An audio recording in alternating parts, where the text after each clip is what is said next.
Hello friends, welcome to my YouTube channel. So today in this video I am going to show you how to do force restart on this device. So if you try to switch off your like Android phone, then here you will see only to power off your device. You will not see the option to restart your device. So let me show you how to do restart this device.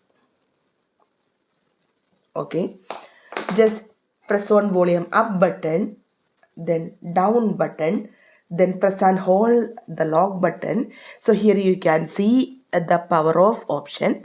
Just leave it, continue hold on the power button.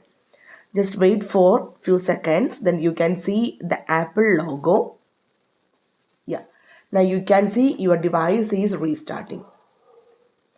So simply in this way we can restart our device. So hope you guys enjoy this video. Thank you for watching. Thank you. Bye bye.